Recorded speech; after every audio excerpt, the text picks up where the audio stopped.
Bagaimana caranya supaya kita kembali melihat yang baik, kembali melihat sumber kebaikan Allah. Pada mulanya itu baik. Allah menciptakan, pada saat dunia diciptakan, segala sesuatunya itu baik adanya, saudara ya. Dan pada minggu penciptaan, setiap hari demi hari dalam satu minggu penciptaan yang Dia telah ciptakan, itu semuanya baik.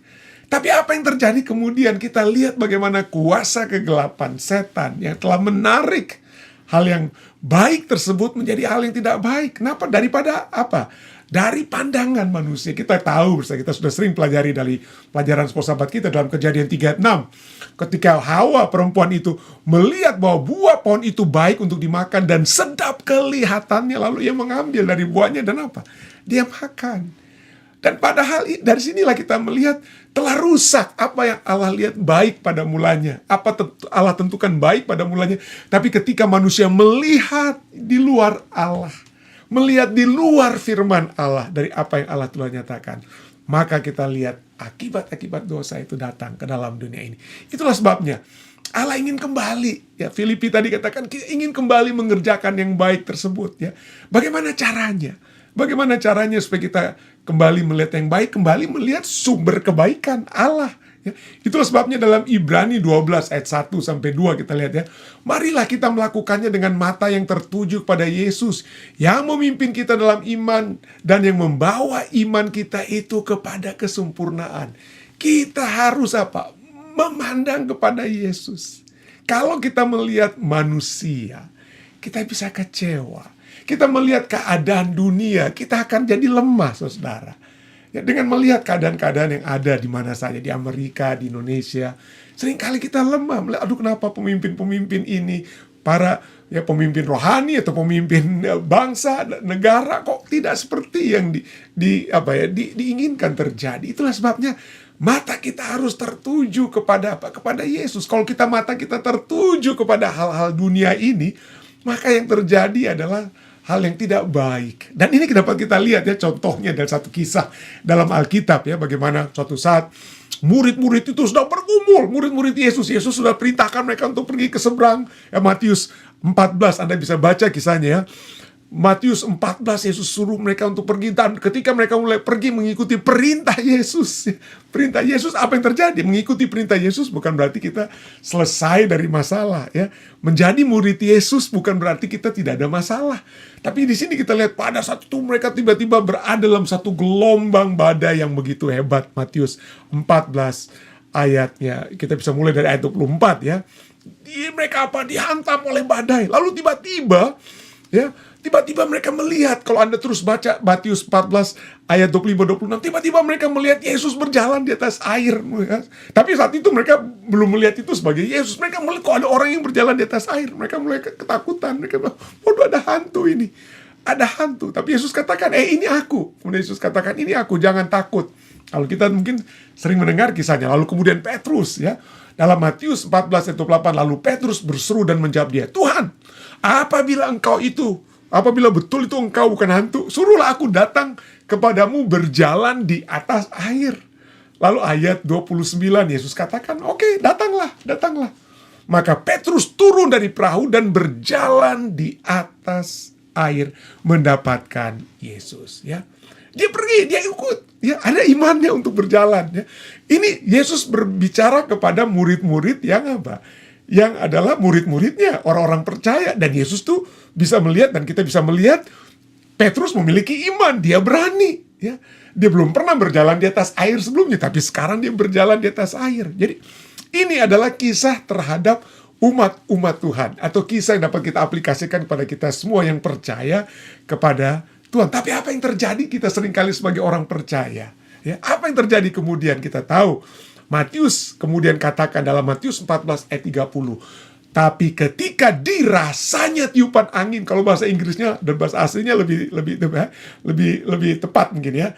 Bahasa Indonesia sudah mencoba untuk memberikan pengertian ya, tapi yang aslinya atau yang literalnya, ketika dilihatnya tiupan angin, mungkin tiupan angin itu dengan air yang ada itu, dia bisa melihat air yang berterbangan begitu ya, dengan angin, dibawa oleh angin. Jadi ketika dilihatnya tiupan angin, dilihatnya angin, takutlah ia dan mulai tenggelam lalu berteriak, Tuhan, tolonglah aku. Coba kita lihat di sini ya. Dia telah melangkah kepada Yesus dengan iman ya. Apa yang berubah sekarang? Badai tetap ada ya. Yesus juga tetap ada. Yesus tidak berubah. Petrus juga secara pribadi itu dalam tubuhnya dengan kata tidak berubah ya. Tapi yang berubah adalah pada saat dia diperintahkan Yesus untuk turun berjalan, dia memandang Yesus. Tetapi ketika dia memandang angin, ketika dia melihat angin, maka disitulah imannya goncang ya. Kalau kita melihat Yesus, kita akan memperoleh kekuatan. Kalau kita melihat angin-angin yang sedang menghantam kehidupan kita, mungkin kita akan lemah iman, mungkin kita akan bertanya, Tuhan di mana Engkau? Ya, Tuhan itu menjadi tidak ada. Kenapa? Bukan karena Tuhan itu tidak ada. Yesus tetap ada di depan Petrus. Yesus tidak berubah, Yesus tidak menghilang. Ya, Yesus tidak tiba-tiba menghilang, tidak. Yesus tetap ada. Tapi yang sering kali kita menyatakan Yesus tidak ada karena kita tidak memandang Yesus. Kita memandang kepada angin. Ya. When he saw the wind, he was afraid and beginning to sink. Jadi pada saat inilah kita dapat melihat apa yang dikatakan oleh Corrie ten Boom ya. Dia katakan, jika Anda memandang dunia, Anda akan tertekan. If you look at the world, you will be distressed. Ya, Anda akan tertekan. Jika Anda melihat ke dalam dirimu, ke dalam diri kita, kemampuan kita, mungkin kita tidak mampu. Maka kita akan apa? Menderita. Namun jika Anda memandang Tuhan, Anda akan merasa tenang.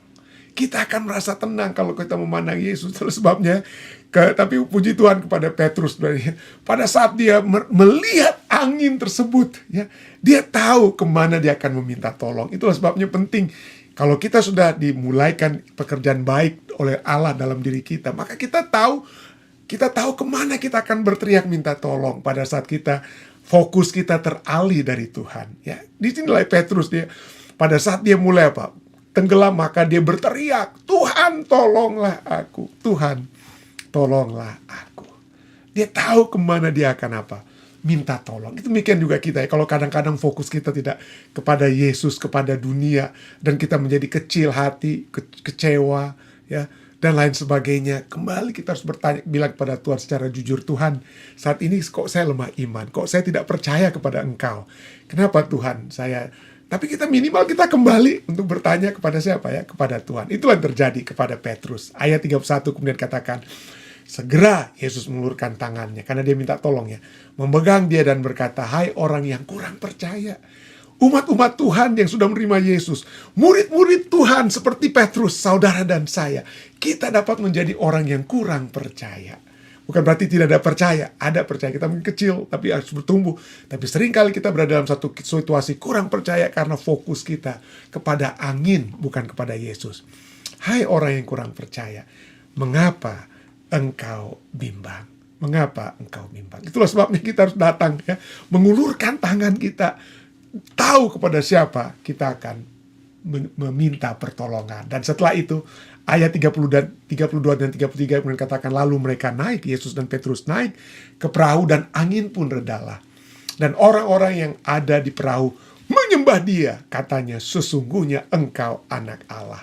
Disinilah saudara-saudara, kita dalam perjalanan iman kita, seringkali kita fokusnya hilang kepada dari Yesus, kepada apa? Kepada angin demi angin, badai demi badai yang ada dalam kehidupan kita. Tapi pada saat kita minta tolong berbalik kepada Tuhan, maka akibatnya atau hasilnya adalah dua. Kita menyembah dia kembali, bukan menyembah diri kita atau siapapun.